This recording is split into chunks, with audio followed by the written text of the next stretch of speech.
सरकार तो उनकी हम लोगों के समर्थन के बाद ही बनी है।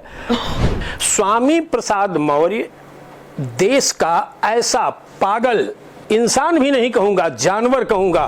करोड़ों रोम छिद्र होंगे रामभद्राचार्य जी के शरीर में, एक भी छिद्र के बराबर इसकी औकात बुद्धिमत्ता की नहीं है।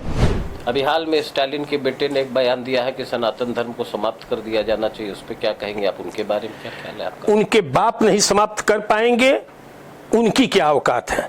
और जिस दिन सनातन नष्ट होगा उस दिन नेताओं के छोटे छोटे दलों के तलवे चाट रहे हैं, उनसे बहुत बड़ी औकात हमारी है और अखिल भारतीय ब्राह्मण महासभा रा का है और उसके नेतृत्व में गठित संयुक्त विप्र मोर्चे का है। उत्तर प्रदेश में 19 लोकसभाएं ऐसी ब्राह्मण बाहुल्य हैं जहां से सिर्फ ब्राह्मण अपनी पूरी ताकत के साथ लग जाए तो 19 सांसद हमारे हो सकते हैं। नमस्कार, मैं हूं आशुतोष और आप मेरे साथ देख रहे हैं नेशनल कवरेज के डिजिटल कारवा पर व्यक्ति विशेष।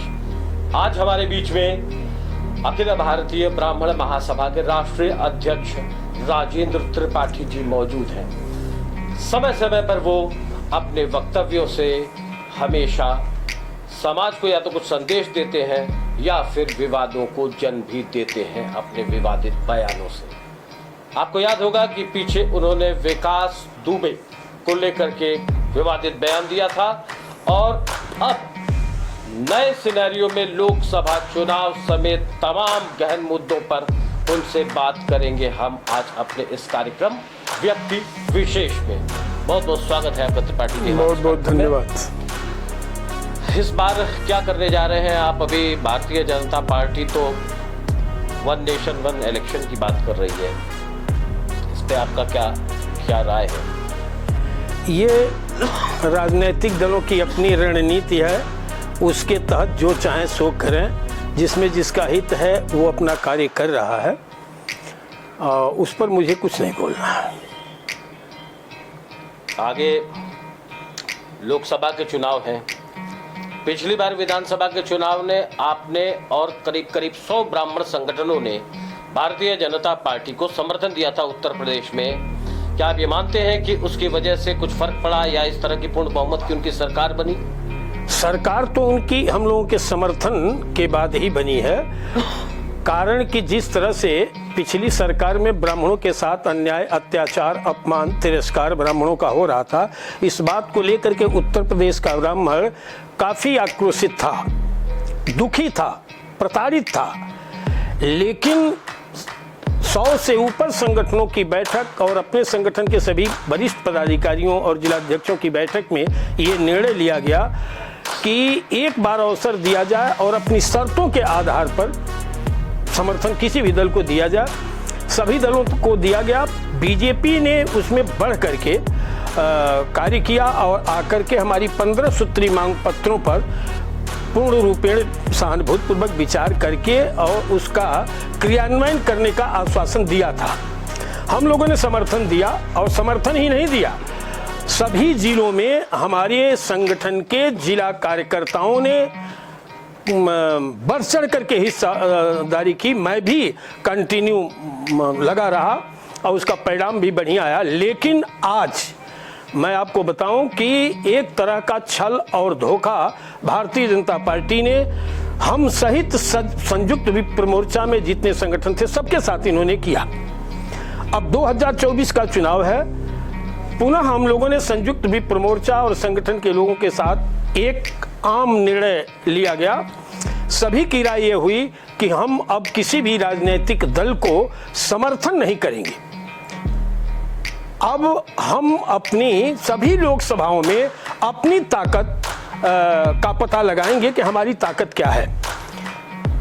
पूरा पता करने के बाद उत्तर प्रदेश में 19 लोकसभाएं ऐसी ब्राह्मण बाहुल्य हैं जहां से सिर्फ ब्राह्मण अपनी पूरी ताकत के साथ लग जाए तो 19 सांसद हमारे हो सकते हैं। इस तरह से सम्यक परीक्षण करने के बाद हम लोगों ने निर्णय लिया कि उन 19 ब्राह्मण बाहुल्य विधानसभाओं में हम अपना निर्दल उम्मीदवार खड़ा करके और समाज से अपील करेंगे कि जब ये राजनीतिक दल इसी तरह से धोखा कर रहे हैं, कहीं हमारी पहचान नहीं बन पा रही है। अभी जल्द ही में देख लीजिए कि जो रणनीति बीजेपी की है, बीजेपी को पिछड़ा और दलित वोट की जरूरत है, शेष वर्ग के वोट की जरूरत नहीं है। संयुक्त विपक्ष जिसमें सपा, बसपा, कांग्रेस, अन्य लोग हैं, जितने भी हैं, वो पीडीए बनाए थे। पीडीए का फुल फॉर्म है पिछड़ा दलित अल्पसंख्यक का वोट उनको चाहिए। उन्हें भी ब्राह्मण सहित अपर कास्ट के वोट की जरूरत नहीं है। ऐसे में ब्राह्मण महासभा ने सोचा कि जब किसी राजनीतिक दल को वोट की जरूरत ब्राह्मण की नहीं है, तो फिर ब्राह्मण अपनी ताकत दिखाएगा हर लोकसभाओं में और पता करेगा कि मेरी क्षमता क्या है। इस आधार पर निर्णय लिया गया कि 19 ब्राह्मण बाहुल्य लोकसभाओं में हम अपना निर्दल उम्मीदवार खड़ा करके और अपनी ताकत का एहसास कराएंगे। शेष लोकसभाओं में हम नोटा का प्रयोग करेंगे। इस बार जैसा कि दिखाई दे रहा है साफ साफ कि 2 ध्रुवीय चुनाव होने जा रहा है, या तो इंडिया का गठबंधन चुनाव लड़ेगा या तो फिर एनडीए का गठबंधन आमने सामने चुनाव लड़ेगा। तो ऐसे में आप कह रहे हैं कि 19 सीटों पर आप एक ऐसा प्रत्याशी उतारेंगे जो किसी दल का नहीं होगा, लेकिन बाकी के जो सीटें हैं उस पर क्या होगा? 80 सीटें हैं उत्तर प्रदेश में, तो एक प्रकार से मान सकते हैं कि 61 सीटों पर क्या रणनीति है आपकी? मैं नोटा का प्रयोग करूंगा। नोटा में मिला हुआ गया हुआ वोट भी ब्राह्मण का माना जाएगा और निर्दल कैंडिडेट जो 19 लोकसभाओं में ब्राह्मण बाहुल्य हम खड़ा करेंगे वो भी हमारा माना जाएगा। कम से कम इतना तो होगा कि हमारे संगठन का, हमारे समाज का भी कोई एक अस्तित्व है, उसकी भी एक क्षमता है। यही मैं दिखाना चाहता हूं। आज जिनके तलवे ये राजनीतिक दल, जिन नेताओं के छोटे छोटे दलों के तलवे चाट रहे हैं, उनसे बहुत बड़ी औकात हमारी है और अखिल भारतीय ब्राह्मण महासभा रा का है और उसके नेतृत्व में गठित संयुक्त विप्र मोर्चे का है। और वास्तव में ब्राह्मण करवट ले लिया, प्रयास हम लोग करेंगे तो सबकी गणित को बिगाड़ देने में कामयाब होगा अखिल भारतीय ब्राह्मण महासभा। को लेकर के क्या आपकी रणनीति है, ये तो सबके सामने आ ही जाएगा। तो ये जब तक अभी आप कब तक ये कैंडिडेट वगैरह कब तक डिसाइड करेंगे और ये कैसे करेंगे, क्या करेंगे? आज 1.5 महीना हो गया। जिन जिलों में हमारा संगठन ब्लॉक स्तर तक गठित था, उन जिलाध्यक्षों के साथ बैठक पिछले महीने हुई है लखनऊ में। उनको ये कहा गया है कि अब ब्लॉक स्तर तक हैं तो आप संगठन चला गांव की ओर, बूथ तक संगठन को पहुंचाएं। 1.5 महीने से यही कार्य चल रहा है कि हम बूथवार गठन में लगे हुए हैं 19 लोकसभाओं में।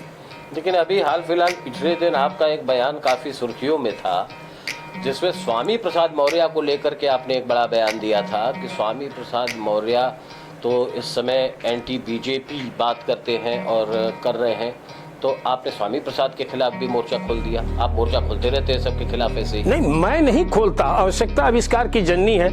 स्वामी प्रसाद मौर्य देश का ऐसा पागल, मैं कहूँगा पागल इंसान भी नहीं कहूँगा, जानवर कहूँगा और अल्पज्ञानी कहूँगा। इसके लिए मोर्चा खोलने की हमारी क्या बात है, उसका हम जवाब क्या दें? उतना बड़ा पागल और अल्पज्ञानी मैं आपने पूरे जीवन में नहीं देखा। बताइए, विश्व प्रसिद्ध ग्रंथ के रचयिता परम ब्राह्मण शिरोमणि तुलसीदास पर अंगुली उठाया, रामायण पर अंगुली उठा, जबकि रामायण की एक चौपाई एक श्लोक शुद्ध रूप से वह व्यक्ति पढ़ नहीं सकता है, व्याख्या नहीं कर सकता, और वो टिप्पणी कर रहा है तुलसीदास पर, रामचरितमानस पर। उस पर हाँ हल्ला हुआ। दूसरा कि जगत गुरु रामभद्राचार्य जी जो जन्मांध हैं, सारे शास्त्र उनको कंठस्थ है, जिनके बिना निर्णय के राम मंदिर का विवाद नहीं टला, पूरे न्यायिक प्रणाली को झुकना पड़ा उनके सामने, तब जाकर के वो निर्णय हुआ। उस व्यक्ति को कह रहा है यह पागल कि वो अल्पज्ञानी है, उनके अल्पज्ञान पर तरस आ रहा है। जबकि मेरा मानना है कि करोड़ों रोम छिद्र होंगे रामभद्राचार्य जी के शरीर में, एक भी छिद्र के बराबर इसकी औकात बुद्धिमत्ता की नहीं है। वह व्यक्ति उनको कहता है कि उनके अल्पज्ञान पर मुझे तरस आ रहा है। तो मैं मोर्चा नहीं खोलता। ऐसे पागल लोगों की मुफीद दवा अखिल भारतीय ब्राह्मण महासभा का प्रत्येक कार्यकर्ता है, जो भी उल्टा बयान देगा। दूसरी चीज, ये चर्चा से बाहर था, ये आदमी पिछड़ों का नेता बनना चाहता है। पिछड़ा का नेता बनने में सपा भी आगे, भाजपा भी आगे, और जो इस तरह के नेता हैं, तो तुम ब्राह्मण को गाली दे करके स्थापित और चर्चा में बना रहना चाहते हो, तो ऐसे किसी भी नेता का जवाब देने के लिए अखिल भारतीय ब्राह्मण महासभा राका प्रत्येक कार्यकर्ता, चाहे जिला स्तर पर, प्रदेश स्तर पर, राष्ट्र स्तर पर, ब्लॉक स्तर पर, हमने पैदा किया है कि जवाब देंगे। चलिए अब आपको पूरब से जरा दक्षिण में लेके चलते हैं।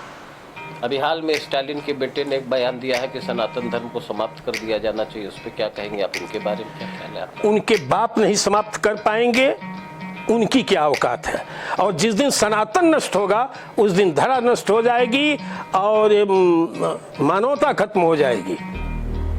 सनातन सबकी रीढ़ है और उनकी औकात नहीं है। ये उल जलूल बयान देकर के चर्चा में भले हो सकते हैं, लेकिन ये इनका उल जलूल बयान जो है देश और समाज के लिए घातक है। ऐसे लोगों को, चाहे स्वामी प्रसाद मौर्य हो, चाहे ये हो, इस तरह के लोगों को राष्ट्रद्रोही करा करके इन लोगों पर मुकदमा कायम करके जेल में डाल देना चाहिए। अच्छा, एक अंतिम सवाल आपसे है कि एक बड़ा प्रतिष्ठापूर्ण चुनाव हो रहा है, खासतौर से आप आज पूर्वी उत्तर प्रदेश के शहर आजमगढ़ में हैं, घोसी में, तो यहाँ कुछ आपने स्टैंड लिया था क्या? बिल्कुल, मैंने जारी किया था बयान कि ब्राह्मण अपने विवेक से काम करे और मैं तो ये कहूँगा कि अब ब्राह्मण की जो आने वाली पीढ़ी है ये अपने दुर्दशापूर्ण जीवन का एहसास करे और बहुत सोच समझ करके कार्य करे और राजनीतिक दलों से दूर हट करके अपनी ताकत का निर्माण करे। जैसा संगठन निर्देशित कर रहा है तभी वो खुशहाल रह पाएंगे।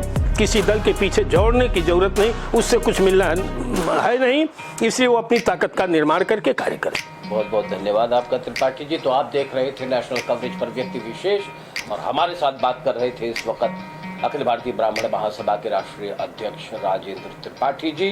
आपने साफ सुना कि अब ब्राह्मण किसी भी राजनीतिक दल का पिछलग्गू कार्यकर्ता नहीं रहेगा। यही शंखनाद पूर्वी उत्तर प्रदेश के शहर आजमगढ़ से राजेंद्र त्रिपाठी जी ने किया है। अगले किसी कार्यक्रम में फिर हम आपको किसी व्यक्ति विशेष से मिलाते रहेंगे। देखते रहिए नेशनल कवरेज का ये डिजिटल कार्यक्रम।